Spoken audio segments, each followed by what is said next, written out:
Hey guys, Morgan's Maintenance, episode 24 of Guess the Trade. Today's going to be a little bit different. You can probably tell that by the thumbnail, and I'll talk about that in a minute. There's a few reasons why I'm doing that. One is today is July 3rd. It's Wednesday, July 3rd, as far as me filming this right now. It's supposed to rain like crazy Thursday, it's supposed to rain like crazy Friday, and then Saturday's when I'm going to premiere this on the 5th if you're watching during the premiere. And again, I can't film during the rain, and I'm still waiting on the answers from Jason and Kasaba. I haven't seen one come through yet, and maybe you've done it in a reply, which is something else I'm going to mention. If you're going to state, what is your trade, make sure and do it in a separate comment, because I don't see the replies sometimes. I don't get notifications unless you put like Morgan's Maintenance in front of your reply. If you're replying to someone else, I don't see those. I don't get a notification unless I specifically go through and just search every single comment and see if I can find one, and sometimes I'm going to miss it that way. So make sure and comment in an individual comment, this is what I do with my tools, this is the trade that I'm in, whatever it might be. So make sure you do that. And again, I'm going to go ahead and wait, since I don't have an answer yet, in episode 25, whenever I think it's going to be one car garage. So I'll go ahead and say that now, at least one car garage. There might be somebody else. That's going to be episode 25. I'm going to see if maybe I get an answer from them by then, and we'll hit them up there. So that's what we're going to do today, is do a reload. And what I mean by that is I'm going to keep it in the same series. I'm going to keep the episodes going because it's still loadouts. It's still subscriber loadouts, but these are people who have already sent in their loadout. We've already guessed their trade. We know what they are because they answered us in those questions, but they've got something different in their setup, whether it's a new bag, a new setup in their bag, maybe they've got a new pack out case that they're using differently, something along the lines of that. That's what we're going to look at. And if you've already been in the Guess the Trade and you've got something new and want to send it in, you can go ahead and do that. I'll put you in this list. And again, I probably won't do these as often, but I'll throw them in every now and then. But it needs to be something different. Don't just send in, I bought this one new tool and I stuck it in my tool bag, and then your whole entire tool bag is the same except for that one tool. It needs to be like a total different setup, or some different way that you're going about doing stuff, or a total different bag that you didn't have in the first one. Something along those lines. That's what we're going to call it, reload. Again, we're just re-looking at a new setup that one of the people had before. And I'm going to look at two of them today. The first one's going to be Rob Holland. He was all the way back in episode number 1. He is an electrician. I think he said he mostly does low voltage stuff, but he does a little bit of everything in the service field of electrical work. And he has sent in a new pack out ammo case, what all he has inside of that. And I think in the first one he had a velocity bag and then also a pack out tote, if I remember right. I'm just going by memory there. And then Matt HMM is the second one that we're going to look at. He's got his tech pack, but he has bought some new V-swap panels, has them stuffed in there. I think he's also got it's a tool vest. I want to say it's a Snickers vest or something along those lines, some different pouches that we're going to look at. So we got two different ones that we're going to relook at today, and Matt was a general contractor, Rob was an electrician. We know what it is that they do, but again, we can always still see some new tools, maybe see a different kind of loadout, something that we might want to look into for doing for ourselves. So I think it's still a good way to look at it. But let's go ahead and jump into Rob Holland's pack out. We'll take a look at that and then see if there's any questions that we have for him. So again, we'll start out by looking at his ammo case. It's that black pack out because he's from overseas. I really love the look of the black pack out. I really wish we could get those easier. I really like black stuff. That's why I like the tough build. I love the look of it. I'm probably not ever going to switch to it, but I really wish that we could get the black stuff. In fact, like Klein over here, if I'm not sure if that's still in the picture, I really wish that they would have done like black or dark gray, and then everywhere that's like the latches and stuff like that, they could have done orange like what's on this pack out here in red.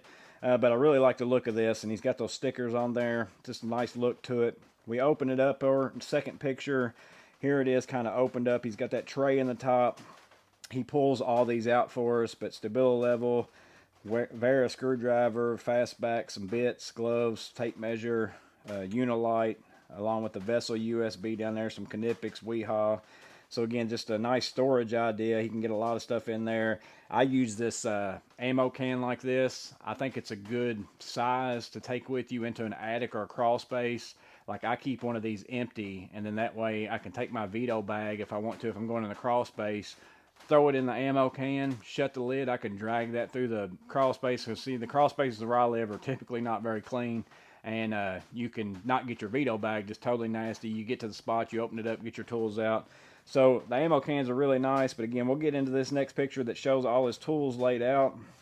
We'll get up here to the top. There's that Benning voltage detector right there. The Weehaw electrician's hammer, Milwaukee slotted demo screwdriver, Stanley foldable jab saw. There's a file. Got some ratchet wrenches there, the Klein, also the WGB. I'm not sure what that is, as far as I'm sure it's a certain brand of hex keys. And then he's also got some Falcom. Looks like those might be Torx there.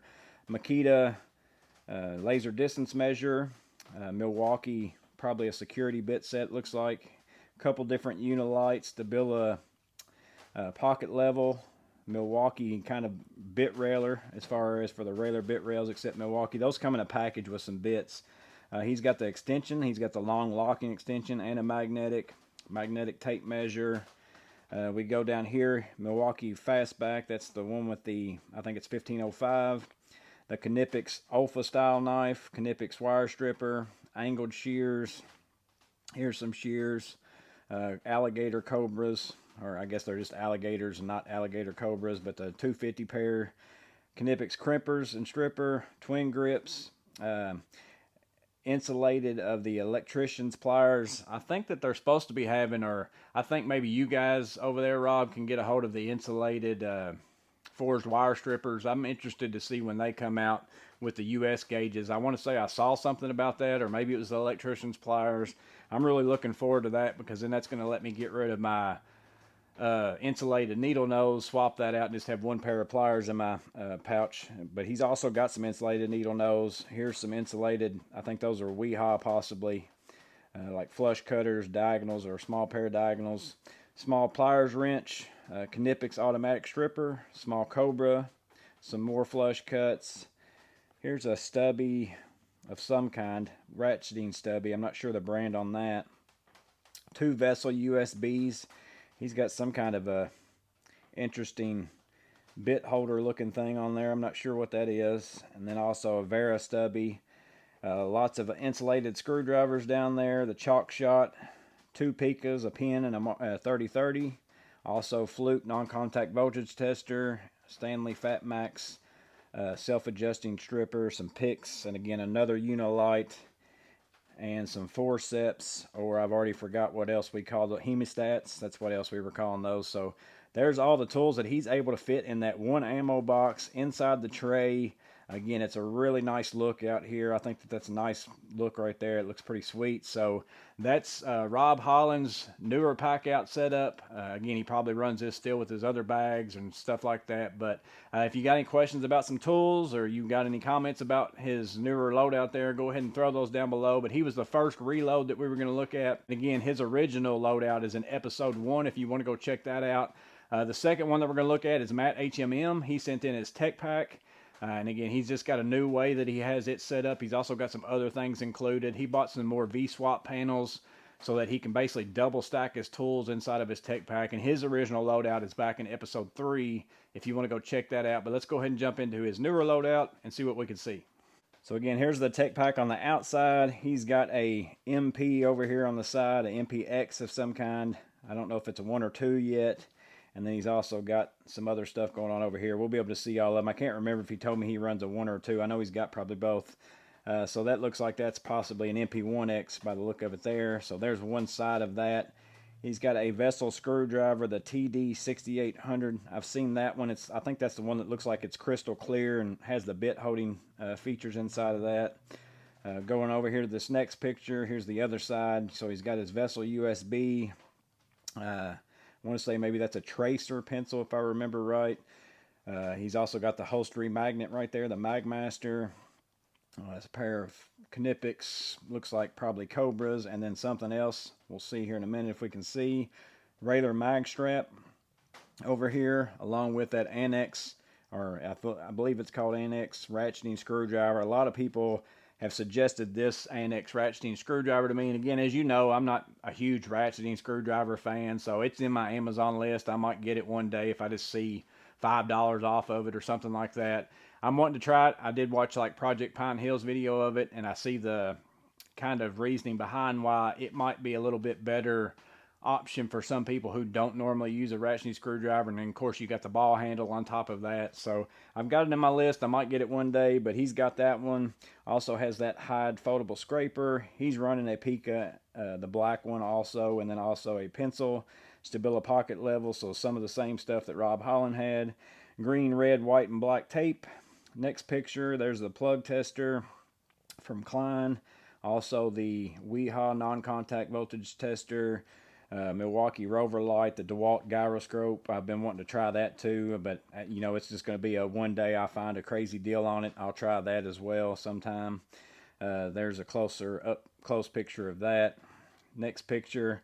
So here we got it open, and this is where you get into like this front panel. And I've seen some other people do this, and I think it's a really good idea if you don't mind the weight and all that. You know, you could really, just by buying a V-swap panel, add a whole lot more functionality to your tool bags if you can get it to fit. So you got this panel out here in the front that's just tucked down in there, and then you can remove it and get to the stuff in the back panel. But he's got a Bosch Blaze laser distance measure. Also has a pocket level there, or some kind of a level there. It's a Ebisu Diamond or something along the lines of that. Let's see, he's got several Vera insulated, also along with Knipex insulated, other Knipex tools. Vessel USB, he's got a blue one there. The Vera ball grips, some Matthew, those are probably pry bars. Philo adjustable stripper. Let's see if I can see anything else that's sticking out. Those look like Bacos down there, I think. So let's check out the next picture. So here's that front panel right there. Knipex electrical installation pliers and insulated. So Matt, are those US AWG or overseas metric? And if they're metric, how well do they work on US gauge wire? I've been interested in that, but I've been hoping they're just going to come out with some that are for the US market, and maybe they have and I've just missed them, but I'm interested in your feedback on that, and you probably have already told me once or twice. But he's got that. He's also got some Knipex insulated, some Cobras over here, 250s, and then also the 180s. Yeah, those are definitely Bacos. Olight O-clip. Let's see, some Inkzaws. We go to this next picture. So here's that back panel. So if you basically remove that front panel, you're still able to access all these tools right here that he has. Let's see. So we'll look and see. Those are those, I've already forgot the name. I just looked them up, the Marvel pliers. I actually have been trying to find me a pair of those. I really can only find them on eBay. Then he's got several of his other screwdrivers. A lot of these are the things that maybe was in his old loadout. So, I mean, you can tell what most of those are. He's got the Vera demo driver, the Klein offset conduit, lock nut wrenches. Again, he's got the Volt Claw right there, the vessel ratcheting. So several different tools there. Here's something up in his pouch. So he's got a bit rail with some, looks like possibly spider drill bits. I don't know if those are the spider ones or not, the blue ones. Thread tape. He's also got the Knipex cutter for the PVC, like the traps and stuff like that, along with the sharp bite shutoff. Good idea to always have those. I know there's a big to do about should you use sharp bites and should you not, but I'm going to recommend that you get a 1/2 inch and 3/4 sharp bite cap and keep it with you if you do any plumbing work at all, because it's so nice to be able to just throw that on something if you're getting yourself in some trouble, and then you can just remove it and repair it at whatever time. If you got to run to the store to get a ball valve or, you know, whatever it might be, it's always good to have those. Those are some of the few sharp bites, you know, that I make sure I keep on me all the time, are some caps. And then I even keep a ball valve with me, 1/2 inch and 3/4, so that if there's a pipe that's busted and it's leaking and you can't shut it off, you can cut the pipe while the water's still running, slide that sharp bite over top of it, shut that ball valve. It's just an option for you to get that water shut off to keep the damage from happening, so that until you can actually find the water shut off, do whatever you got to do. So sharp bites have their place, in my opinion. It's more of a temporary thing for me, and I'm not saying that they don't work well. If you want to use them, you can use them. I've never seen one installed anywhere. I've personally never ran into any of them leaking anywhere that I've run into where I went somewhere and I've saw them installed. I've never had one leaking on me. So I don't know that there's necessarily anything bad about them. I know there's a big to-do about them, but you can make your own decision on that. But he has a cap there. He's also got a plug to plug off probably a sink drain or a tub drain if he needs to hold some water. Small tubing cutter, also some PB Swiss Allen wrenches over there, tank bonds. So he's got those. Here's the other side of that bag. So he's got that high-vis orange panel. I actually think that this is the panel that he bought, and he swapped his other panel around to the front, and then this is another panel. So we'll see what all we can see in here. He's got some different drill bits up there on the top, some Railer bit rails with some long bits. Looks like a pair of shears probably of some kind, a combination square. Milwaukee, probably headlamp. Also, I know he's got the Surge with the boot on it. Brush. I think he's got some of these pulled out in the next picture so we can kind of see a little better. Let's see what we got. Yeah, so looking down in here, you got the brush. He's got the cobalt cutters, the Tajima chisel knife that I just picked up recently. Magnet tool. Let's see, Fisker's knife over here in this thing as well. I see that now. I don't see anything else that I missed there. Again, you can kind of look around. I'll stay on the screen for a little bit in case you want to zoom in on something that I'm not seeing that you're wondering what it is. Next picture, well, here's a little bit closer view as well. I think these are all still the same, so you can kind of scroll in on that if you want to, look at some things. Here is the pocket of, I'm going to say is probably, yeah, it's this side over here. So USB charging cables. Also has a, I think that's just a USB charger that takes those batteries so you can charge your phone. He's also got some Blue Monster tape, that small brush that was from a Loadout a long time ago. I've picked that up. Safety glasses, gloves, so all your PPE type stuff. Next picture, there's his Surge. So he's got some 4-inch, I think, could be 6-inch, but I think those are 4-inch Malcos, the 5/16 and quarter, and then the 5/16 and 3/8. Some kind of the Denko Sika knife, also the Makita sockets, some box type wrenches right there. Husky, I believe, is what those are. He said he really likes those. He's back whenever I had the Klein video, he talked about how he liked the size of these. Again, temperature probe or a thermometer, and then also a speed top wrench there. So that's kind of almost in that vein of a pipe vise type thing. The rigid one stop, I have grown to like this. I actually just used it today, changing out some faucets. Works really well. And then also, again, the cobalt cutters and an oil filter wrench. So several different tools. And then there he's got that Fluke T6 1000 Pro right there. He's the one that taught me into getting that as well. Here's a Weehaw pouch. I've got this on my Amazon list too. Been wanting to pick up one of these. I will eventually. Sometimes it's on sale, sometimes it's not. So I haven't been able to pick one up yet.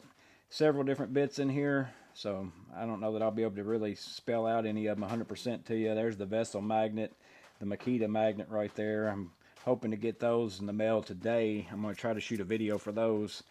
Let's see. Here's his Snickers tool vest. I'm still waiting on my tool vest. I'm supposed to get it actually delivered today. I ordered it back in February. I bought me a new vest from Atlas, so I'm interested to see if I actually get it or not. But I had actually looked at this one. Actually, I don't think this is, I can't remember if he told me this is Snickers. This actually might be Occidental leather. Might be what he told me. Now that I say that, I believe that's what it is just by looking at it. But I could be wrong. So Matt, remind us what your vest is. I can go back and look at the comments because you suggested it to me several times. And I want to say it's Occidental leather, but I'm not 100% sure on that. But he's got that there. He's also got some sort of a foldable square there, made in the USA. Adjustable wrench, some sort of a Klein screwdriver, N1 of some sort with the bit holding features, AWP bag along with an Occidental leather bag right there.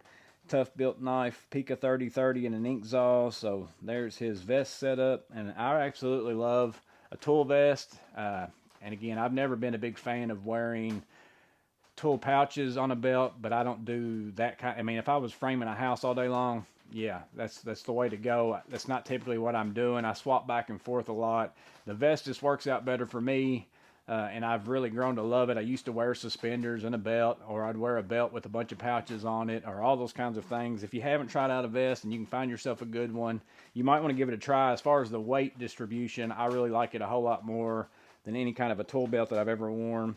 But he's got that there, and I think that is his last picture. It is. There's his name. So there's his vest, there's his Weehaw, there's some of the stuff that's in his bag. And again, we know what it is that he does. He's a general contractor, runs into electrical, plumbing, all sorts of things in his day. So he's got to have tools for everything. He's a lot like me. I think my life would be a lot easier if I would have just said in my lifetime, hey, you know what? I'm going to do one thing and one thing only. It would be cheaper on me for the tools that I'd have to buy, all those kinds of things. But I really like doing a lot of different things. I love that every day I might do some plumbing one day. I might do some electrical one day. I might frame something one day. I might even finish drywall one day. I like the change of scenery. That's why I really like it. But again, I'm not saying that that's what everybody should like, but that's why I like it. But if you've got any questions for Matt, I missed a tool and you're curious what, hey, that one right there is at whatever timestamp, I'm sure that he'd be more than happy to answer you. But that's Rob Holland. And then also Matt HMM, again, that's their Reload. If you want to send in some pictures, if I've already done you in the Guess the Trade, we know what you are, but you've got a different setup, go ahead and do that again. I might not get to those as soon or as often. I'll just kind of throw those in from time to time. You can let me know what you think about this in the comments below, if you think this is a good idea as far as to go back and look at some new loadouts from other people. Because again, if it's new and it's something that maybe we can learn from, to me it's no different than going and looking at somebody else's that we haven't looked at, other than the fact of we miss out on that guessing what it is that they do things. So let me know in the comments below what you think, but as always, stay safe, have a blessed day. See you on the next video.